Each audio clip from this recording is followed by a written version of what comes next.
আল্লাহ রাব্বুল আলামিন মহাগ্রন্থ আল কোরআনের মধ্যে বলেন, যহারাল ফাসাদু ফিল বাররি ওয়াল বাহরি বিমা কাসাবাত আইদিন নাস। দুনিয়ার মধ্যে, আসমান এবং জমিনের মধ্যে যা কিছু আছে বান্দার ভোগের জন্য, এর মধ্যে যা কিছু অনিষ্ট সকল কিছুই বান্দার হাতের কামাই। কার হাতের কামাই? বান্দার হাতের কামাই। হাতের কামাই বিষয়টা বুঝছেন? হাতের কামাই বলা হয়, আমি যদি ফসলের ক্ষেতে ভালোভাবে কাজ করি হাতের মাধ্যমে, আমার ফসলটা কি হবে? ভালো হবে। ঠিক তেমনিভাবে দুনিয়ার মধ্যে দীর্ঘদিন পর্যন্ত যে অনাবৃষ্টি, গরম, তাপমাত্রা, সব দিক মিলিয়ে আমরা জানি মরুর দেশ সৌদি আরবের সবচেয়ে তাপমাত্রা বেশি। কিন্তু আমাদের এই কোরআন শিক্ষা বোর্ডের প্রশাসনিক মহাপরিচালক শামসুল্লাহ তালুকদার ভাই উনি সেদিনকে বললেন যে আমরা সৌদি আরবে আছি, এত পরিমাণ আরামের মধ্যে আছি, মনে হয় না যেটা সৌদি আরব। আল্লাহ বললাম সেখানে তাপমাত্রা খুব ঠান্ডা হয়েছে, কিন্তু জানি না আল্লাহ রাব্বুল আলামিন আপনার আমার কোন আমলের কারণে বেজার হয়ে আমাদের গঠন পরীক্ষা দিতেছেন। এই জন্য বেশি বেশি ইস্তেগফার পাঠ করা, দোয়া দুরুদের মধ্যে থাকা, নিজের গুনাহের জন্য অনুশোচনা করা। তা না হলে একবার রাসূল আকরাম সাল্লাল্লাহু আলাইহি ওয়াসাল্লামের ইন্তেকালের পরে মদিনার মধ্যে অনাবৃষ্টি দেখা যাচ্ছিল। সাহাবায়ে কেরাম এসে আয়েশা সিদ্দিকা রাদিয়াল্লাহু তাআলা আনহার কাছে আরজ করলো, হে উম্মুল মুমিনিন, মদিনার মধ্যে এত পরিমাণে অনাবৃষ্টি, অর্থাৎ বৃষ্টি হচ্ছে না, এই পরিমাণ আবহাওয়া এত রুক্ষ হয়ে যাচ্ছে, আমাদের বসবাস করার অনুপযোগী হয়ে যাচ্ছে। তখন আয়েশা সিদ্দিকা রাদিয়াল্লাহু তাআলা আনহা বললেন, তোমরা সবুজ গম্বুজের উপর একটা জানালা আছে, জানালাটা সরাই দাও। যখনই জানালাটা সরাই দেওয়া হলো, আল্লাহ রাব্বুল আলামিন আসমান থেকে মুহূর্তের মধ্যে বৃষ্টি নাযিল করলেন। সুবহানাল্লাহ। রাসূল আকরাম সাল্লাল্লাহু আলাইহি ওয়াসাল্লাম যে সবুজ গম্বুজের নিচে শায়িত আছেন, সেই সবুজ গম্বুজ হওয়ার পর থেকে আজ পর্যন্ত ওই গম্বুজের উপর থেকে একটা পাখি উড়ে যাইতে সাহস করে না। সুবহানাল্লাহ। কিন্তু পাখিকে কে শিখাই দিল যে এখানে রাসূল শুয়ে আছেন? আল্লাহ শিখিয়ে দিয়েছেন। যে পাখি কথা বলতে পারে না, কথা বুঝে না, সেই পাখিকে যদি আল্লাহ রাব্বুল আলামিন শিখিয়ে দিতে পারেন, বলতে পারেন, আর সেই পাখি যদি কথা মানতে পারে, কিন্তু আমরা আল্লাহ রাব্বুল আলামিনের বড় আদরের সৃষ্টি মানুষ, আমরা আল্লাহ রাব্বুল আলামিনের কথা শুনতে ঠিক না ভাই? বর্তমান সময়ে দেখে মুসলমান হিসাবে, মুমিন হিসাবে যে সর্বপ্রথম 5টি স্তম্ভ, ইসলামের বুনিয়াদ যে 5টা, ঈমান, নামাজ, রোজা, হজ, যাকাত, এই 5টি বুনিয়াদ সম্পর্কে যদি জিজ্ঞেস করা হয়, হিসাব করে দেখা যাবে 92% শতকরা মুসলমানের দেশ বাংলাদেশের মধ্যে হয়তোবা 10% লোক খুঁজে পাওয়া যাবে, পাওয়াটা খুব কষ্টকর হবে, যারা বিগত এক সপ্তাহের মধ্যে এক ওয়াক্ত নামাজ কাজা করে না। কথাটা কি বিশ্বাস হয়? 100 মানুষের মধ্যে 10 জন মানুষ খুঁজে পাওয়া কঠিন হবে যারা বিগত এক সপ্তাহের মধ্যে নামাজ কাজা করে নেয়। তাহলে যদি প্রথমে ঈমান, নামাজ, এই বিষয়গুলো যদি আমাদের তো হালকা হয়ে যায়, তাহলে পরবর্তী বিষয়গুলো তো আরো মারাত্মক। রাসূল আকরাম সাল্লাল্লাহু আলাইহি ওয়াসাল্লাম বলেছেন, যখন যাকাত দেয়াকে মানুষ কষ্টকর মনে করবে, নিজের উপর জুলুম মনে করবে, আল্লাহ পাক রব্বুল আলামিন তখন দুনিয়ার মধ্যে অনাবৃষ্টি দান করবেন। সুবহানাল্লাহ। শুনেন, বর্তমান সময়ে বাংলাদেশে প্রতিষ্ঠিত ব্যাংক আছে অনেকগুলো, হিসাব করলে রাস্তার মোড়ে মোড়ে যেই পরিমাণ এটিএম বুথ আর যেই পরিমাণ ব্রাঞ্চ দেখা যায়, অনেক সময় দেখা যায় যে বাংলাদেশের যে কোনো প্রসিদ্ধ বাজারের মধ্যে দোকানের চেয়ে ব্যাংকের শাখাগুলো তুলনামূলক বেশি। একটা ব্যাংক প্রতিষ্ঠা করতে হলে বিশ্ব ব্যাংকে 400 কোটি টাকা কি করতে হয়? জামানত রাখতে হয়। 400 কোটি টাকা। 400 কোটি টাকার 40 ভাগের 1 ভাগ কত হয়? 40 ভাগের কত হয় বলেন তো? 50,000। আরে আমার 400 কোটি টাকা 10 কোটি আর 10 কোটি না, 40 ভাগের 1 ভাগ কত হয়? 10 কোটি। একটা ব্যাংক থেকে প্রতি বছর হিসেব অনুযায়ী জমানো টাকা থেকে, জামানতের টাকা থেকে কত কোটি টাকা যাকাত আসে? 10 কোটি টাকা যাকাত আসে। আপনার আমার কাছে বর্তমান বাজারে রেওয়াজ অনুযায়ী 85,000 টাকা জমা থাকলে তার উপর যাকাত খরচ হয়ে যায়। কতজন মানুষ আছে 7.5 তলা স্বর্ণ বা 52 তলা রৌপ্যের যে মূল্য, বর্তমান বাজার দর মূল্য, যে কোনো একটা মূল্যের সাথে মিললেই হবে। এই জন্য ফুকাহায়ে কেরাম রূপকটাকে এখন বর্তমান সময় গণনা করেছেন। তো বর্তমান সময়ে বাংলাদেশের মধ্যে জমানো টাকা যে দৈনন্দিন খরচের পরে বাকি যে টাকা আছে 85,000 টাকা, এমন মানুষের সংখ্যা কম না বেশি? কতজন মানুষ আছে যাকাত চায়? যদি যাকাত যারাও দেয় তারা দুইটা কাজ করে। কি কাজ করে জানেন? বর্তমান সময়ে দোকানের সামনে একটা সাইনবোর্ড লেখা থাকে যাকাতের কাপড় পাওয়া যায়। কি কাপড় পাওয়া যায়? যে যাকাতের কাপড় একবার পরিধান করার পর দ্বিতীয়বার ধৌত করলে সেই কাপড় আর পরিধান করার উপযোগী থাকে না। এরপরে দ্বিতীয় কথা হলো যে আমি এবছর কয় পিস কাপড় দিলাম যাকাত হিসাবে, এই নামটার জন্য অনেকে যাকাত প্রদান করে। কিন্তু প্রকৃতপক্ষে গরিবের হক আমার কাছে ছিল, এই হকটা পরিপূর্ণভাবে তার কাছে পৌঁছে দেওয়া ছিল আমার আমানত। কিয়ামতের দিন যে সকল ব্যক্তিরা যাকাত প্রদান করবেন না তাদের গলায় যাকাতের সম্পদ সাফ হয়ে পেঁচিয়ে থাকবে, কপালের উপর উপর দিতে থাকবে। কিয়ামতের দিন মানুষ তাদেরকে দেখেই বুঝতে পারবে এই ব্যক্তিরা দুনিয়া থেকে যাকাত দিয়ে আসে। তাহলে হিসাব করে দেখেন বাংলাদেশে যেই পরিমাণ মানুষের সম্পদ আছে, যেই পরিমাণ সম্পদের উপর যাকাত খরচ, সেই পরিমাণ সম্পদ যদি মানুষ যাকাতের মাধ্যমে আদায় করত, শাইখ রহমতুল্লাহ আলাইহি একটা কথা বলছেন, তাহলে গরিবরা প্রতিদিন একটা করে মুরগি খেতে পারত। অবাস্তব কিছু না মনে হয়? হিসাব করে দেখবেন কি পরিমাণ ব্যাংক আছে বাংলাদেশে, কি পরিমাণ টাকাওয়ালা মানুষ আছে। এই সকল বিষয়গুলো যখন মানুষ স্বাভাবিক মনে করে, এক কথায় গুনার কাজকে যখন মানুষ স্বাভাবিক মনে করে, নেকের কাজে যখন মানুষ আশ্চর্যিত হয়, তখন আল্লাহ পাক রব্বুল আলামিন বালা মুসিবত আমাদের উপর ধাবিত করেন। আল্লাহু আকবার, সুবহানাল্লাহ, আলহামদুলিল্লাহ, লা ইলাহা ইল্লাল্লাহ। এই ডাকগুলো সুন্দর ডাক না? জি ভালো ডাক না? কিন্তু একটা মাজলিসের মধ্যে আপনি একবার সুবহানাল্লাহ বলে ডাক দিবেন, সবাই আপনার দিকে বাঁকা চোখে তাকাবে। ব্যাপারটা কি হইল? ইন্না লিল্লাহি ওয়া ইন্না ইলাইহি রাজিউন। আল্লাহ তাআলার পক্ষ থেকে বিপদ আসছে, বিপদ কার পক্ষ থেকে সমাধান হবে? আল্লাহ তাআলার পক্ষ থেকে। আপনি যে কোনো একটা জায়গায় ব্যথা পেয়ে বা বিপদের সম্মুখীন হয় ইন্না লিল্লাহ করেন, সাথে সাথে জিজ্ঞেস করেন ভাই কোন মানুষ মারা গেছে? জি বাস্তবতা কিনা?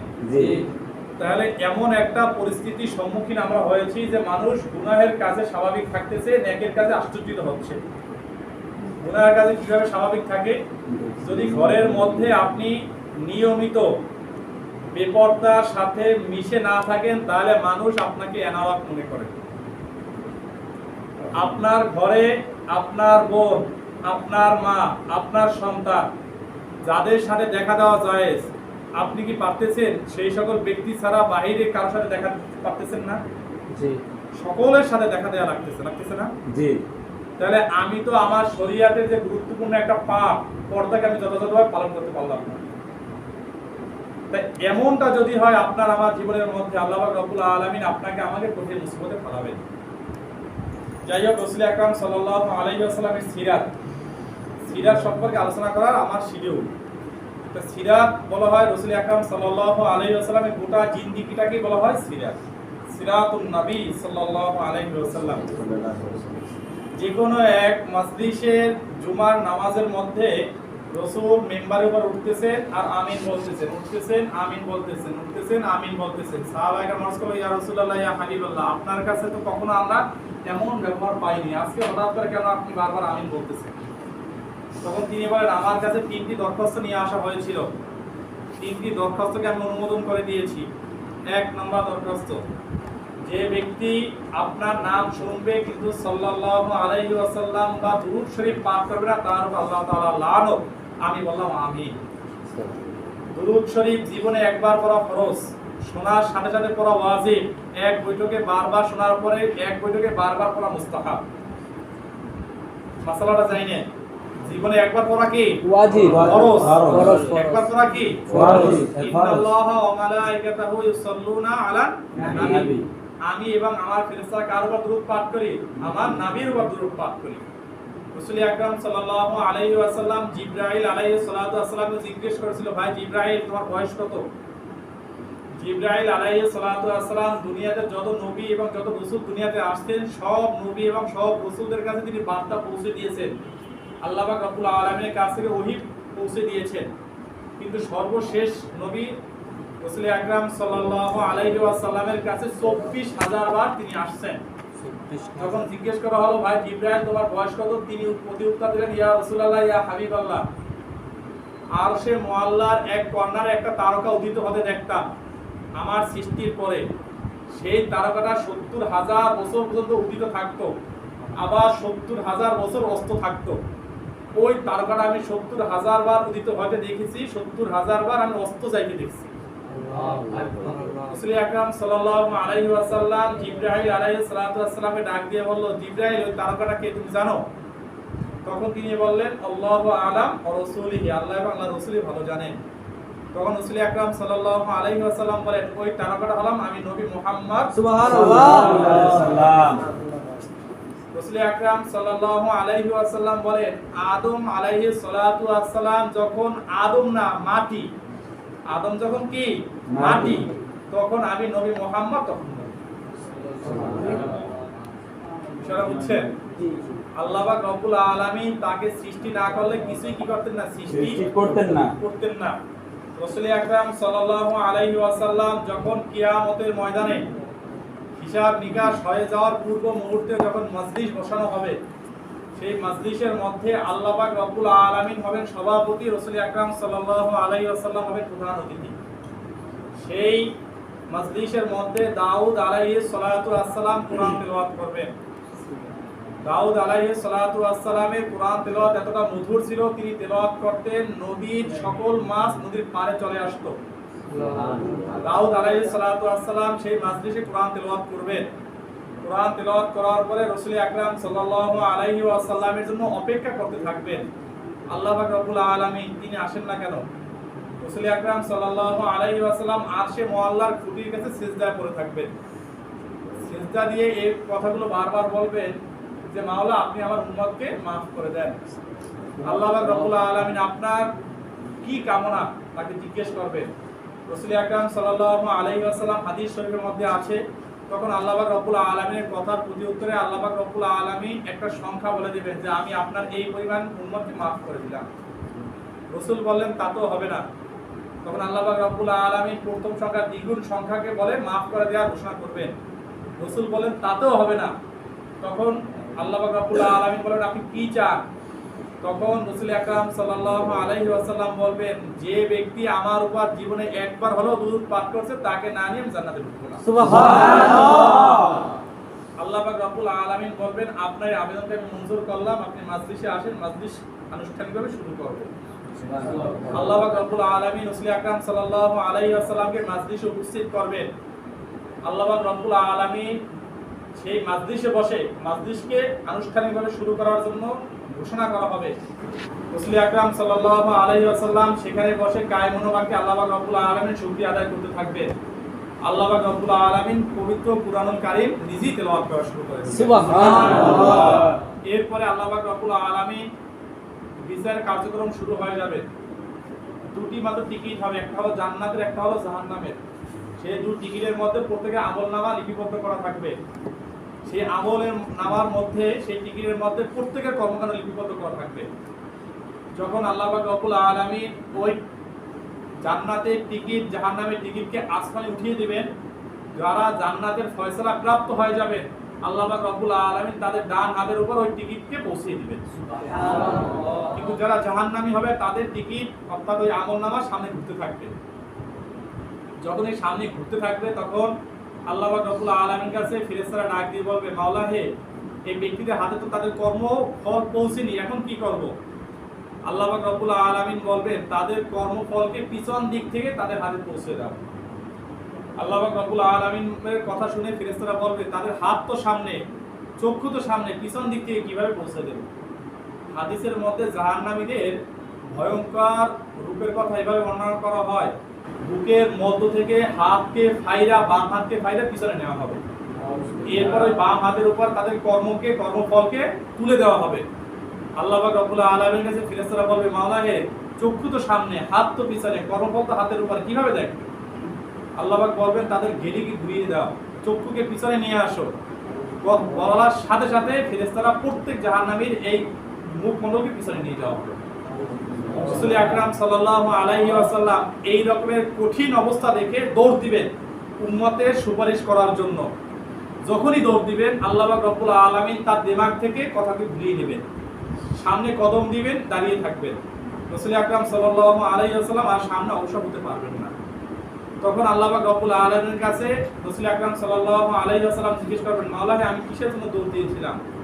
আল্লাহ পাক রব্বুল আলামিন বলেছিলেন যে আপনার শেষ সময়ে যারা উম্মত ছিল তাদের মায়ায় আপনি দৌড় দিয়েছেন, কিন্তু আপনি তাদের জন্য দৌড় দিয়েন না। তারা দুনিয়াতে বসে আপনার সুন্নাতকে অবহেলা করেছে, আপনার যাবতীয় নিয়ম কানুনকে অবহেলা করেছে।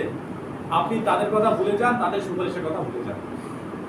রাসূলের দিমাগ থেকে দুনিয়ার শেষ জমানায় যারা উম্মতের মধ্যে নাম লেখাইয়া রাসূলের সুন্নাত পালন করবে না, আল্লাহ পাক রব্বুল আলামিন তাদের কথাকে রাসূলের দিমাগ থেকে ভুলিয়ে দিবেন।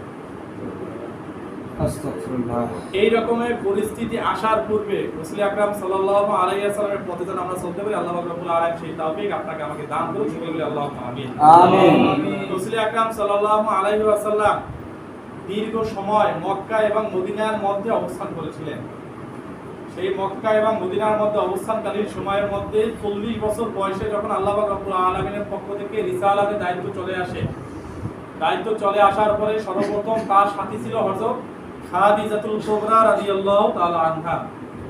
তিনি তার ফুফাতো ভাইয়ের কাছে তাকে নিয়ে গেলেন।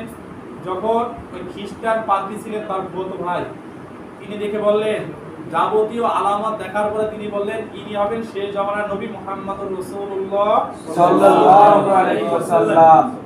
যখন এই কথা বলার পরে তখন রাসূল আকরাম সাল্লাল্লাহু আলাইহি ওয়াসাল্লাম জ্বরে কাঁপতেছেন, তার উপর প্রথম ওহী নাযিল হওয়ার পরে। তখন ওই ফুফাতো ভাই বলতেছে, খ্রিস্টান আলেম বলতেছে, এমন একটা সময় আসবে যখন তার মাতৃভূমির লোক তাকে মাতৃভূমি থেকে তাড়িয়ে দিবে। আমার বড় আফসোস হয়, আমি যদি সেই সময় বেঁচে থাকি তাহলে আমি তাকে সাহায্য করব। রাসূল আকরাম সাল্লাল্লাহু আলাইহি ওয়াসাল্লাম ওহীর চাপে, ওহীর কষ্টে, ওহীর ভারে রাসূল আকরাম সাল্লাল্লাহু আলাইহি ওয়াসাল্লাম ভীত সন্ত্রস্ত হয়ে গিয়েছিলেন। কারণ হলো এই কোরআনকে সর্বপ্রথম নাজিল করার চেষ্টা বা আপত্তি বা আগ্রহ জানানো হয়েছিল পাহাড়ের উপরে, পাহাড় অস্বীকার করলো। আগ্রহ জানানো হয়েছিল গাছের উপরে, গাছ অস্বীকার করলো। নদীর উপর আগ্রহ জানানো হয়েছিল, নদী অস্বীকার করলো। আল্লাহ পাক রব্বুল আলামিন শেষ সময়ে মানুষের উপর এই মহাগ্রন্থ আল কুরআনকে কি করলেন? নাযিল করলেন। রাসূল আকরাম সাল্লাল্লাহু আলাইহি ওয়াসাল্লাম সেখান থেকে আসার পরে তার হাতে মহিলাদের মধ্যে সর্বপ্রথম ইসলাম ধর্ম গ্রহণ করে হযরত খাদিজাতুল কুবরা রাদিয়াল্লাহু তাআলা আনহা। যুবকদের মধ্যে সর্বপ্রথম ইসলাম ধর্ম গ্রহণ করে হযরত আলী রাদিয়াল্লাহু তাআলা আনহু। বয়স্কদের মধ্যে ইসলাম ধর্ম গ্রহণ করে আবু বকর সিদ্দিক রাদিয়াল্লাহু তাআলা। দীর্ঘ সময় চলতেছে। মক্কার কাফেররা, মক্কার কুরাইশরা দেখতেছে মুহাম্মদ যার সাথে কথা বলে সেই ইসলাম ধর্ম গ্রহণ করতেছে। এমন একটা পরিস্থিতি সৃষ্টি হচ্ছে, রাসূল আকরাম সাল্লাল্লাহু আলাইহি ওয়াসাল্লাম দোয়া করতেছেন, ইয়া রাব্বুল আলামিন, আপনি হয়তো ওমর ইবনুল খাত্তাব বা ওমর ইবনে হিশাম দুইজনকে ইসলামের জন্য কবুল করেন। ওমর ইবনুল খাত্তাব হলো ওমর ফারুক রাদিয়াল্লাহু তাআলা আনহু, ওমর ইবনুল হিশাম হলো আবু জাহেল। রাসূল আকরাম সাল্লাল্লাহু আলাইহি ওয়াসাল্লাম দোয়া করলেন, কুরাইশদের মধ্যে সবচেয়ে বেশি শক্তিশালী যোদ্ধাদেরকে আপনি ইসলামের জন্য কবুল করেন। এই রকমের দোয়া করতে করতে আল্লাহ পাক রব্বুল আলামিন দিনের দিন তার দোয়াকে কবুল করতেছেন। ইসলামের মধ্যে শক্তিশালী ব্যক্তিরা প্রবেশ করতেছেন। কাফেররা দিন দিন শক্তিকে হারিয়ে ফেলতেছে। হামজা রাদিয়াল্লাহু তাআলা আনহু ইসলাম ধর্ম গ্রহণ করলেন। ওমর ইবনুল খাত্তাব রাদিয়াল্লাহু তাআলা আনহু ইসলাম ধর্ম গ্রহণ করেন। লম্বা ঘটনা। ওমরকে ওমর ফারুক কেন বলা হয়? ওমর ফারুক রাদিয়াল্লাহু তাআলা আনহু, ওমর রাদিয়াল্লাহু তাআলা আনহুকে যখন আবু জাহেল ঘোষণা করলো মক্কার মধ্যে সকল গোত্র থেকে এক একজন করে যুবক আসবে, সকল যুবকের মধ্যে তিনি একটি দীপ্ত ঘোষণা দিলেন, যে ব্যক্তি মুহাম্মদ মক্কা থেকে মদিনায় হিজরত করে চলে গিয়েছে, এই মুহাম্মাদের গর্দানকে যে নিয়ে আসতে পারবে বা মুহাম্মদকে জীবিত নিয়ে আসতে পারবে বা মুহাম্মদকে মৃত্যু নিয়ে আসতে পারবে, তার জন্য 100 উট আমি পুরস্কার হিসেবে ঘোষণা করলাম। ওমর ফারুক রাদিয়াল্লাহু তাআলা আনহু এই ঘোষণা শুনে লোভের কারণে দৌড় দিলেন ঘোড়া নিয়ে। প্রতিমধ্যে শুনতেছেন এক ব্যক্তি ডাক দিয়ে বলতেছে, এ ওমর কোথায় যাচ্ছ? তখন বলতেছেন, আমি মুহাম্মাদের গর্দান আনার জন্য যাচ্ছি। ওমর ফারুক রাদিয়াল্লাহু তাআলা আনহুর কথার প্রত্যুত্তরে ব্যক্তি বললেন, তুমি তো মুহাম্মাদের গর্দান আনতে যাচ্ছ, মুহাম্মদ ইসলামকে প্রচার করে বিধায় তুমি কি তোমার ঘরের খবর নিয়েছো? তোমার ভগ্নিপতি এবং তোমার বোন ইসলাম ধর্ম অনেক আগেই গ্রহণ করেছে। হ্যাঁ, কিছু বল না। যখন হযরত ওমর ফারুক রাদিয়াল্লাহু তাআলা আনহু যখন তার বোনের বাড়ির দিকে রওনা করলেন, রওনা করার পরে দেখতেছেন তার বোনকে তার ভগ্নিপতি কোরআন তেলাওয়াত শিখাচ্ছে। আয়াত শোনার সাথে সাথে দিল নরম হয়ে গেল। রাসূল আকরাম সাল্লাল্লাহু আলাইহি ওয়াসাল্লামের তেলাওয়াত এতটা মধুর ছিল যে ব্যক্তি তেলাওয়াত শুনতো তার হৃদয় গলে যেত। এমনকি এই পরিস্থিতি শিকার মক্কার সকল যুবকরা হচ্ছে।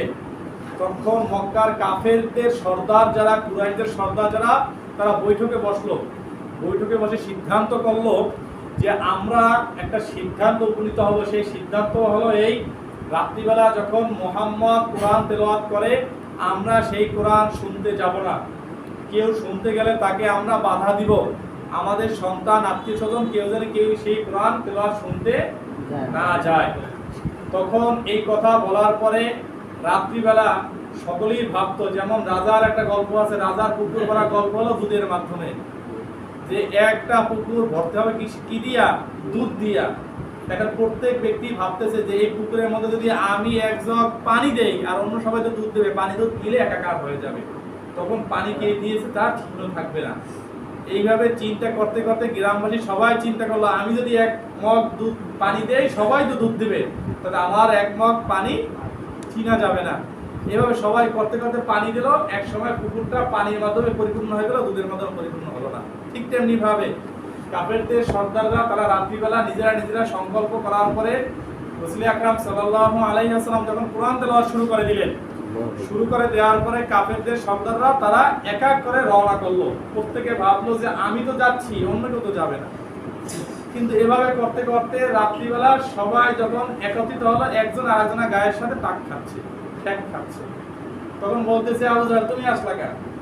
আমি জানি যে তোমরা কেউ হবে না, আমি একাই যাবো। তুমি আইলে কাকা? আমি তো জানি তোমরা কেউ হবে না, আমি একাই আসবো। তখন তারা এই জিনিসটা ভাবতো যে মুহাম্মাদের কোরআন তেলাওয়াত শুনলে আত্মায় প্রশান্তি লাগে। আবু জাহেল সবসময় একটা কথা ভাবতো, রাসূল যখন কোরআন তেলাওয়াত করতো, কোরআন শোনার জন্য আত্মাকে প্রশান্তি দেওয়ার জন্য তার কাছে যাইতো, আবার কানের মধ্যে আঙ্গুল দিত। তার কাছে যাইতো আর কি করতো? কানের মধ্যে আঙ্গুল দিত। যদি হিদায়াত হয়ে যায়, যদি মুহাম্মাদের ধর্ম গ্রহণ করি। যাই হোক, ওমর ইবনুল খাত্তাব রাদিয়াল্লাহু তাআলা আনহু যখন তার বোনের এই পরিস্থিতি দেখলেন, কোরআন তেলাওয়াত শুনে তার হৃদয় গলে গেল। গিয়ে বলল যে তোমরা কি করতেছিলা, আমাকে একটু শোনাও। বোন বলতেছেন, না তোমাকে শোনানো যাবে না। ভগ্নিপতি বলতেছেন, না আপনাকে শোনানো যাবে না। ওমর ফারুক রাদিয়াল্লাহু তাআলা আনহুর হাতে খোলা তরবারি ছিল। খোলা তরবারির ডান্ডা থেকে তার বোনকে আঘাত করলো যে আমাকে শোনাতে হবে। তার বোন রক্তাক্ত হলো। তখন বলল যে না, আমি শোনাবো না। তখন দেখতেছেন কথা বাড়তেছে। এক পর্যায়ে মুহাম্মদ রাসূলুল্লাহ সাল্লাল্লাহু আলাইহি ওয়াসাল্লামের এই ধর্মের দিকে ওমর রাদিয়াল্লাহু তাআলা দাবিত হচ্ছেন। তখন তিনি বলতেছেন, কোরআন তেলাওয়াত তোমরা যা তেলাওয়াত করতেছিলে, তেলাওয়াতটা আমার কাছে কি লাগতেছে? ভালো লাগতেছে, আমাকে শোনাও। তখন তার বোন বলল যে তোমাকে শুধু শোনানো যাবে না, তুমি গোসল করে আসো, পবিত্রতা অর্জন করে আসো। পবিত্রতা অর্জন করে আসার পরে সূরা তোহা তেলাওয়াত করা শুরু করলো। তোহা মা আনজালনা আলাইকাল কুরআনা লিতাশকা। এই তেলাওয়াত করা শুরু করলো। ওমর ফারুক রাদিয়াল্লাহু তাআলা আনহুর অন্তরের মধ্যে রাসূল আকরাম সাল্লাল্লাহু আলাইহি ওয়াসাল্লামের দোয়ার প্রতিফলন হওয়া শুরু করে দিল। রাসূল আকরাম সাল্লাল্লাহু আলাইহি ওয়াসাল্লামের সেই দোয়া, যার মধ্যে কোনো ফারাক নাই, আল্লাহ পাক রব্বুল আলামিন ওমর ইবনুল খাত্তাবকে ইসলামের জন্য কবুল করলেন। তার বোনকে বললেন, আমাকে নিয়ে যাও মুহাম্মাদের দরবারে, আমি তার হাতে হাত দিয়ে ইসলাম ধর্ম গ্রহণ করব। যখন রাসূল আকরাম সাল্লাল্লাহু আলাইহি ওয়াসাল্লামের দরবারের দিকে রওনা করলেন, রওনা করার সাথে সাথে তৎকালীন সময়ে যারা রাসূলের সাহাবীদের মধ্যে শক্তিশালী ছিলেন, তারা রাসূলের দরজার উপরে গিয়ে বেয়ার দিয়ে দাঁড়িয়ে থাকলেন আর বললেন, আজকে ওমর যদি এখানে অসৎ কোনো উদ্দেশ্য নিয়ে আসে, তাহলে ওমর যেই হাতে তরবারি নিয়ে আসছে সেই হাতের তরবারির মাধ্যমে তাকে দ্বিখণ্ডিত করা হবে। ওমর ফারুক রাদিয়াল্লাহু তাআলা আনহু রাসূল আকরাম সাল্লাল্লাহু আলাইহি ওয়াসাল্লামের দরবারে যে সামনাসামনি চলে আসছেন, সামনাসামনি চলে আসার পরে রাসূল আকরাম সাল্লাল্লাহু আলাইহি ওয়াসাল্লাম সাহাবায়ে কিরামদেরকে বললেন, তোমরা দরজাকে ছেড়ে দাও, ওমরকে আমার কাছে আসতে দাও। এসে রাসূল আকরাম সাল্লাল্লাহু আলাইহি ওয়াসাল্লামের পা মোবারক ধরে ছুঁয়ে রাসূল আকরাম সাল্লাল্লাহু আলাইহি ওয়াসাল্লামকে কাছে মাফ চাওয়া শুরু করলো। ইয়া রাসূলুল্লাহ, ইয়া হাবিব, আপনি আমাকে মাফ করে দেন, আপনার গর্দান নেওয়ার জন্য আমি আসছি। আজকে ধরে আমি প্রতিজ্ঞা করলাম যে তরবারি নিয়ে আমি আপনাকে হত্যা করার জন্য এসেছিলাম, এই তরবারি ইসলামের জন্য আমি উড্ডীন করব। এই তরবারিতে আপনি লিখে দেন লা ইলাহা ইল্লাল্লাহ মুহাম্মাদুর রাসূলুল্লাহ। এই তরবারির মাধ্যমে আমি ইসলামকে প্রতিষ্ঠা করব। রাসূল আকরাম সাল্লাল্লাহু আলাইহি ওয়াসাল্লাম ওমর ফারুক রাদিয়াল্লাহু তাআলা আনহু তরবারির উপর লিখে দিলেন, ওমর ফারুক রাদিয়াল্লাহু তাআলা সেখান থেকে বের হলেন, বের হয়ে তরবারিকে উঁচু করলেন আর বললেন আজকে থেকে আর ইসলাম গোপনে হবে না, আজকে থেকে ইসলাম প্রকাশ্যে হবে। তখন থেকেই হযরত ওমর নামের সাথে ফারুক তথা সত্য মিথ্যার পার্থক্যকারী রাসূল আকরাম সাল্লাল্লাহু আলাইহি ওয়াসাল্লাম উপাধি দিয়ে দিলেন। এই ওমর ফারুক রাদিয়াল্লাহু তাআলা এত পরিমাণ রাগান্বিত ছিলেন, কিতাবের মধ্যে এভাবে পাওয়া যায় ওমর ফারুক রাদিয়াল্লাহু তাআলা আনহু একবার আলোচনা করতেছেন, আলোচনা করার প্রতিমধ্যে তার চোখের উপরে সূর্যের আলো পড়ছে।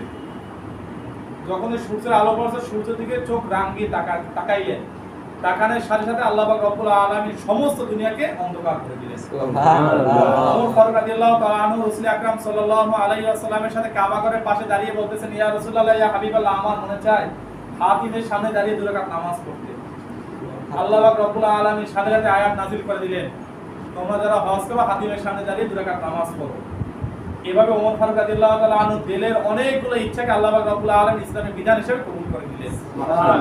এই ওমর ফারুক রাদিয়াল্লাহু তাআলা আনহু যখন ইসলাম ধর্ম গ্রহণ করার পরে রাসূল যখন দুনিয়া থেকে বিদায় নিলেন, দুইজন ব্যক্তি এক স্থানে যদি জড়ো হতে দেখতেন তিনি তাদের কাছে গিয়ে বলতেন, তোমরা কি বলতেছো রাসূল দুনিয়া থেকে বিদায় নিয়েছেন?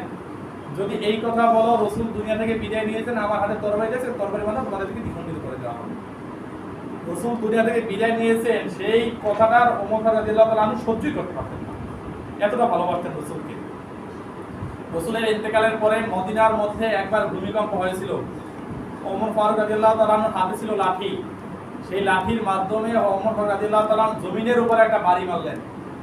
বাড়ি মারার পরে বলতেছেন যে এই জমিনে দোজাহানের কান্ডারি রাসূল আরবি সাল্লাল্লাহু আলাইহি ওয়াসাল্লাম শোয়া আছেন, এই জমিনে তো ভূমিকম্প হতে পারে না, ভূমিকম্প জমি তুমি থেমে যাও।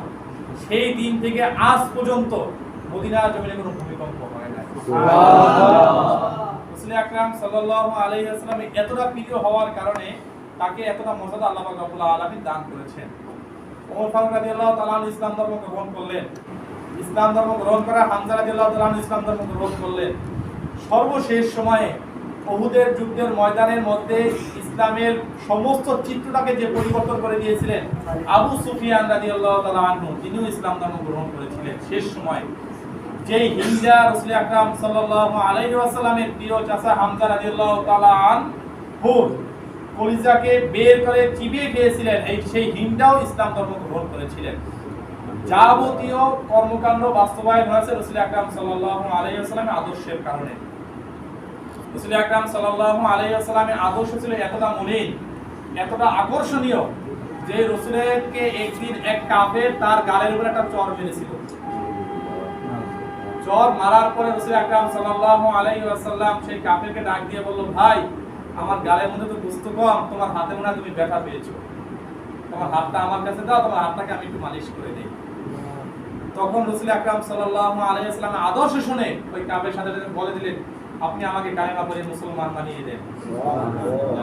আমরা জানি সেই বুড়ির ঘটনা, যে বুড়ি রাসূল আকরাম সাল্লাল্লাহু আলাইহি ওয়াসাল্লামের রাস্তা কাটা পিছাতো। সর্বশেষ সময় যখন রাসূল আকরাম সাল্লাল্লাহু আলাইহি ওয়াসাল্লাম তখন তার গাঁটটি পোস্তাকে এগিয়ে দিলেন, সেই সময় বলতেছে, তোমার সাথে তো দীর্ঘ সময় আমি কথা বললাম, তোমার পরিচয়টাই তো জানা হলো না। যখন আব্দুল্লাহ বেটা মুহাম্মদ দুনিয়া থেকে বিদায় নেবে তখন আমি মদিনায় আসবো, আয়েশা আবার তোমার সাথে দেখা করব, তোমাকে খুঁজে নেব। তখন রাসূল আকরাম সাল্লাল্লাহু আলাইহি ওয়াসাল্লাম বলেন, বুড়িমা আপনি এতক্ষণ পর্যন্ত যে আব্দুল্লাহ বেটা মুহাম্মদ নামে আমার সাথে উচ্চারণা করলেন, সেই আব্দুল্লাহ বেটা মুহাম্মদই হলাম আমি। তখন বুড়িমা বলেন, আমার দেশ থেকে পালিয়ে যাওয়া কি দরকার, তুমি আমাকে কালেমা পড়ে মুসলমান বানিয়ে দাও। জিমান নামে এক বড় চিকিৎসাবিদ ছিল, যে চিকিৎসাবিদ তিনি তার কাছে মক্কার কুরাইশরা গিয়ে বলল যে জিমান, মক্কায় এক ব্যক্তির আবির্ভাব হলো, নাম হলো মুহাম্মদ, বাবার নাম হলো আব্দুল্লাহ। তিনি মক্কায় যে ব্যক্তির সাথে কথা বলে সেই ব্যক্তি তার ধর্ম গ্রহণ করে, আমার মনে হয় সে বড় জাদুকর। জিমারের সাথে যাওয়ার পরে জিমার বলল, আমাকে তাকে একটু দেখতে হবে। যখন জিমারকে নিয়ে আসা হলো মদিনায়, রাসূল আকরাম সাল্লাল্লাহু আলাইহি ওয়াসাল্লাম মদিনার মিম্বারে দাঁড়িয়ে খুতবা পাঠ করতেছেন, মাইয়াহদিল্লাহু ফালা মুদিল্লা লাহু ওয়া মাই ইউদ্লিলহু ফালা হাদিয়া লাহু। আল্লাহ পাক রব্বুল আলামিন যাকে হেদায়েত করেন সে হেদায়েত প্রাপ্ত হয়, আর যাকে হেদায়েত করেন না সে হেদায়েত প্রাপ্ত হয় না, সে গোমরাহ হয়ে যায়। এই খুতবা যখন পাঠ করতেছেন, জিমার দূর থেকে দেখতেছেন, এই খুতবা তার কানে পৌঁছার সাথে সাথে তিনি রাসূল আকরাম সাল্লাল্লাহু আলাইহি ওয়াসাল্লামের পা মুবারক এসে জড়িয়ে ধরলেন, ইয়া রাসূলুল্লাহ, ইয়া হাবিবাল্লাহ, আপনি আমাকে maaf করে দেন, আমি এসেছিলাম আপনার চিকিৎসার জন্য। কিন্তু আমি বাইবেলের মধ্যে, ইনজিলের মধ্যে, জাবুরের মধ্যে যেমনিভাবে শেষ জামানার নবী মুহাম্মদের আলামতগুলো পড়েছি, প্রত্যেকটা আলামত আপনার মধ্যে আমি দীপ্তিমান দেখতে পেয়েছি। আপনি হলেন শেষ জামানার নবী, আপনি আমাকে কালেমা বলে মুসলমান বানিয়ে দেন। সালমান ফারসি রাদিয়াল্লাহু তাআলা আনহু, যিনি এক বিধর্মীর কাছে ছিলেন, খ্রিস্টান পাদ্রীর কাছে ছিলেন।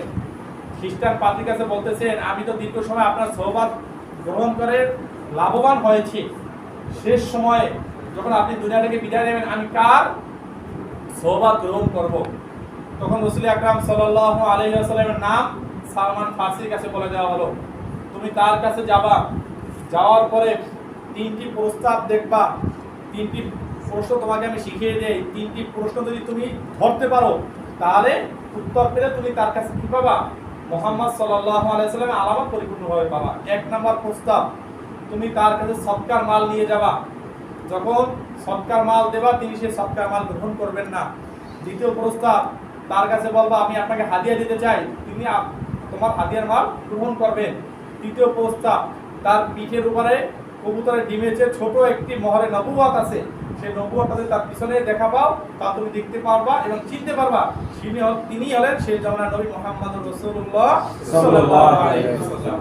সালমান ফারসি প্রবীণ সাহাবী রাসূল আকরাম সাল্লাল্লাহু আলাইহি ওয়াসাল্লামের কাছে আসলেন, এসে বললেন, হে মুহাম্মদ, আমি আপনাকে একটা প্রশ্ন করতে চাই। 1 নম্বর প্রশ্ন, আমি আপনার জন্য যে সদকার মাল নিয়ে এসেছি, আপনি গ্রহণ করুন। তিনি বলেন, আমি হাশিমি বংশের লোক, আমার জন্য সদকার মাল খাওয়া জায়েজ নাই, এই জন্য সদকা যাকাত মাল দেওয়া হাশিমি গোত্রের কাছে দেওয়া জায়েজ নাই। রাসূল আকরাম সাল্লাল্লাহু আলাইহি ওয়াসাল্লামের কাছে এই প্রস্তাব দেওয়ার সাথে তিনি যখন নাকচ করে দিলেন, সালমান ফারসি বলেন, আমার প্রথম প্রস্তাবের জবাব আমি পেয়ে গিয়েছি। 2য় প্রস্তাব, আমি আপনার কাছে হাদিয়া দিতে চাই, গ্রহণ করুন। রাসূল আকরাম সাল্লাল্লাহু আলাইহি ওয়াসাল্লাম সাদরে গ্রহণ করলেন। এবার রাসূল আকরাম সাল্লাল্লাহু আলাইহি ওয়াসাল্লামকে কৌশলে সালমান ফারসি বললেন, আপনার পিঠ থেকে একটু চাদরটা সরিয়ে নেন। তখন রাসূল আকরাম সাল্লাল্লাহু আলাইহি ওয়াসাল্লাম যখন তার পিঠ থেকে চাদরটা সরিয়ে নিলেন, সাথে সাথে রাসূল আকরাম সাল্লাল্লাহু আলাইহি ওয়াসাল্লামের পিঠের উপরে মোহরে নবুয়তের উপর সালমান ফারসিটা চুম্বন করলেন। যখন চুম্বন করলেন আর বললেন, আমি এই নবী মুহাম্মদকে খুঁজতেছি, আপনি আমাকে কালেমা পড়ে মুসলমান বানিয়ে দেন। খাদেমাতুর রাসূল হযরত আনাস ইবনে মালিক রাদিয়াল্লাহু তাআলা আনহু, রাসূল আকরাম সাল্লাল্লাহু আলাইহি ওয়াসাল্লাম দীর্ঘ 10 বছরের খাদেম ছিলেন। আনাস রাদিয়াল্লাহু তাআলা আনহু রাসূল আকরাম সাল্লাল্লাহু আলাইহি ওয়াসাল্লামের চেহারা দেখে বুঝতে পারতেন রাসূল এখন মন কেমন আছে, খারাপ আছে না ভালো আছে, এটা রাসূল আকরাম সাল্লাল্লাহু আলাইহি ওয়াসাল্লামের চেহারা দেখে তিনি বুঝতে পারতেন। রাসূল আকরাম সাল্লাল্লাহু আলাইহি ওয়াসাল্লাম একদিন প্রসাব করে সেই প্রসাবকে খাটের নিচে রেখেছেন। আনাস রাদিয়াল্লাহু তাআলা আনহু রাত্রিবেলা সেই প্রসাবকে খেয়ে ফেলেছেন। খেয়ে ফেলার পর রাসূল আকরাম সাল্লাল্লাহু আলাইহি ওয়াসাল্লাম সকালবেলা উঠে সেই প্রসাব খুঁজতেছেন। আনাস রাদিয়াল্লাহু তাআলা আনহু বলেন, ইয়া রাসূলুল্লাহ, ইয়া হাবিব, আপনি আমাকে maaf করে দেন, রাত্রিবেলা প্রচন্ড পরিমাণে তৃষ্ণার কারণে আমি আপনার প্রসাবকে খেয়ে ফেলেছি। রাসূল আকরাম সাল্লাল্লাহু আলাইহি ওয়াসাল্লাম আনাস রাদিয়াল্লাহু তাআলা আনহুকে ডাক দিয়ে বলে, হে আনাস, যে কাজটি করেছো এই কাজটি আর জীবনে করবে না, কিন্তু তুমি আজকে থেকে তোমার জন্য সুসংবাদ শুনে নাও, তোমার পেটকে তুমি জাহান্নামের আগুন থেকে নিরাপদ করে দিলাম। সুবহানাল্লাহ। আয়েশা সিদ্দিকা রাদিয়াল্লাহু তাআলা আনহা বলেন, রাসূল আকরাম সাল্লাল্লাহু আলাইহি ওয়াসাল্লামের ঘাম মোবারক যখন পত্তর জমিয়ে আমি সেই ঘামকে বোতলের মধ্যে, শীশের মধ্যে সংরক্ষণ করে রেখে দিতাম। কুরাইশের ধনী মহিলারা যখন আমার কাছে আসতো, সুগন্ধি মেখে যখন আসতো, তখন আমি রাসূল আকরাম সাল্লাল্লাহু আলাইহি ওয়াসাল্লামের সুগন্ধিকে আমার গায়ে লাগাতাম। তখন তারা বলতো, আমাদের দামি সুগন্ধি চেয়ে তোমার ওই দামি সুগন্ধি অনেক আমাদের কাছে ভালো লাগে। তখন আমি বলতাম, এই দামি সুগন্ধি দুনিয়ার কোনো সুগন্ধি না, এটা হলো আমার প্রিয় স্বামী রাসূল আকরাম সাল্লাল্লাহু আলাইহি ওয়াসাল্লামের গায়ে থেকে ঘাম মোবারক। রাসূল আকরাম সাল্লাল্লাহু আলাইহি ওয়াসাল্লামকে এর দরবারে সুফা হিসাবে হযরত আবু হুরায়রা রাদিয়াল্লাহু তাআলা আনহু থাকতেন। দীর্ঘ 7 দিন পর্যন্ত আবু হুরায়রা রাদিয়াল্লাহু তাআলা আনহু ক্ষুধার্ত অবস্থায় রাসূল আকরাম সাল্লাল্লাহু আলাইহি ওয়াসাল্লামের দরবারে ছিলেন। একদিন আবু হুরায়রা রাদিয়াল্লাহু তাআলা আনহু এই জন্য তিনি বের হতেন না যে রাসূল আকরাম সাল্লাল্লাহু আলাইহি ওয়াসাল্লামের মুখ থেকে কোন কথাটা বের হয়, কিন্তু আমি আবু হুরায়রা দুনিয়াতে বেঁচে আছি, আমি সেই কথাটা আমি কানে শুনতে পাবো না। রাসূল আকরাম সাল্লাল্লাহু আলাইহি ওয়াসাল্লামের দরবার থেকে আবু হুরায়রা রাদিয়াল্লাহু তাআলা আনহু 7 দিন পরে যখন বের হলেন, বের হওয়ার পরে আবু হুরায়রা রাদিয়াল্লাহু তাআলা আনহু বেহুশ হয়ে গেলেন। বেহুশ হয়ে যাওয়ার পরে তখন তাকে ঘুষে আনা হলো, জিজ্ঞেস করা হলো, আবু হুরায়রা হঠাৎ করে বেহুশ হয়ে গেল কেন? তখন তিনি বললেন, আমি দীর্ঘ 7 দিন পর্যন্ত ক্ষুধার্ত ছিলাম, রাসূল আকরাম সাল্লাল্লাহু আলাইহি ওয়াসাল্লামের দরবারে থাকার কারণে আমার কখনো ক্ষুধা অনুভব হয় নাই। রাসূল আকরাম সাল্লাল্লাহু আলাইহি ওয়াসাল্লামের চেহারা মোবারকটা এত সুন্দর ছিল, এতটা বরকতময় ছিল। হাসান এবং হুসাইন রাদিয়াল্লাহু তাআলা আনহু যখন ক্ষুধায় কাতর থাকতো, তখন তার মা ফাতেমা যুহরা রাদিয়াল্লাহু তাআলা আনহা রাসূল আকরাম সাল্লাল্লাহু আলাইহি ওয়াসাল্লামের দরবারে তাদেরকে পাঠিয়ে দিতেন। গিয়ে বলতেন যে যা তোরা তোর নানার চেহারা দেখে আয়। যখন হাসান এবং হুসাইন রাদিয়াল্লাহু তাআলা আনহু রাসূল আকরাম সাল্লাল্লাহু আলাইহি ওয়াসাল্লামের চেহারা মোবারক দেখতো, যখনই দেখতো তাদের ক্ষুধাকে ভুলে যেত। একবার রাসূল আকরাম সাল্লাল্লাহু আলাইহি ওয়াসাল্লাম ফাতেমা যুহরা রাদিয়াল্লাহু তাআলা আনহার ঘরে আসলেন, এসে বললেন, মা ফাতেমা তোমার ঘরে খাবারে কোনো কিছু আছে কিনা? তখন ফাতেমা যুহরা রাদিয়াল্লাহু তাআলা আনহা বললেন, বাবা আমি তো চেয়েছিলাম আপনার প্রিয় আদরের নাতিকে আপনার ঘরে আপনার দরবারে পাঠাবো। আপনি যখন আমার ঘরে আসছেন, আপনার কাছে খুলে বলি দীর্ঘদিন পর্যন্ত আমার ঘরে কোনো খাবারের ব্যবস্থা নেই। আপনার জামাই আমাকে খাবারের কোনো ব্যবস্থা করে দিতে পারতেছে না। এই দীর্ঘ সময় পর্যন্ত আপনার দু নাতি হাসান এবং হুসাইন কান্নাকাটি করতেছে। যখনই কান্নাকাটি করতেছে ঘুম ভেঙে যাচ্ছে। আমি পাতিলের মধ্যে পানির মধ্যে পাথরকে জাল দিচ্ছি আর তাদেরকে সান্ত্বনা দিচ্ছি যে একটু অপেক্ষা করো, একটু অপেক্ষা করো, তোমাদের জন্য খাবার হচ্ছে। এইরকম কান্নাকাটি করতে করতে ক্লান্ত হয়ে আবার ঘুমিয়ে যায়। আবার ঘুম থেকে ওঠার পরে আবার বলে একটু অপেক্ষা করো, তোমাদের জন্য খাবার হচ্ছে। এইভাবে দীর্ঘ সময় পর্যন্ত তাদেরকে এইভাবে আমি ধোঁকা দিচ্ছি। আমি তো চেয়েছিলাম আপনার ঘরে পাঠাবো। রাসূল আকরাম সাল্লাল্লাহু আলাইহি ওয়াসাল্লাম এইরকম কঠিন কঠিন মুসিবতের মধ্যে বসেও আল্লাহ পাক রব্বুল আলামিনকে ভুলেননি। রাসূল আকরাম সাল্লাল্লাহু আলাইহি ওয়াসাল্লাম দ্বীনের দাওয়াত যখন দিতেছেন, সেই মুহূর্তে কাফিররা এসে তিনটি প্রস্তাব করলো। এক নাম্বার প্রস্তাব, ইয়া রাসূলুল্লাহ ইয়া হাবিবাল্লাহ, এক নাম্বার প্রস্তাব যে আপনাকে আমরা আরবের সর্বোচ্চ ধনী বানিয়ে দেওয়া হবে। আপনাকে দ্বিতীয় প্রস্তাব, আপনাকে আরবের সর্বোচ্চ ক্ষমতাধর বানিয়ে দেওয়া হবে। তৃতীয় প্রস্তাব, সর্বোচ্চ সুন্দরী নারীর সাথে আপনাকে বিবাহ বন্ধনে আবদ্ধ করে দেওয়া হবে। রাসূল আকরাম সাল্লাল্লাহু আলাইহি ওয়াসাল্লাম কি বলেন, এক হাতে চন্দ্র আর এক হাতে সূর্য যদি আমাকে দেওয়া হয়, আল্লাহ রাব্বুল আলামিনের ওয়াহদানিয়ত থেকে আমি পিছু পাবো না। অতএব রাসূল আকরাম সাল্লাল্লাহু আলাইহি ওয়াসাল্লামের জীবনী থেকে আমাদের যে মৌলিক শিক্ষা, সেই শিক্ষাটা হলো এই, ইসলামকে বিসর্জন দিয়ে, ইসলামকে বিকিয়ে দিয়ে, ইসলামকে বাদ দিয়ে কোনো কিছু লোভ লালসা যদি আমার সামনে আপনার সামনে উপস্থিত হয়ে যায়, যদি বলা হয় ভাই আপনাকে আমি 100 টাকা দেব বা 1000 টাকা দেব বা 1 লক্ষ টাকা দেব, আপনি একবার হারামকে হালাল বলুন, হালালকে হারাম বলুন, এই কথা যদি আপনার আমার সামনে বলা হয়, তখন কি আমরা এই কথা মানতে রাজি হব? যদি আমরা উম্মতে মুহাম্মাদি হিসেবে নিজেকে দাবি করি, রাসূল আকরাম সাল্লাল্লাহু আলাইহি ওয়াসাল্লামের শিক্ষা অবশ্যই আপনার আমার দিলের মধ্যে ধারণ করতে হবে। যেহেতু সময় সংক্ষেপ, এই রাসূল আকরাম সাল্লাল্লাহু আলাইহি ওয়াসাল্লামের সিরাত অনেক লম্বা।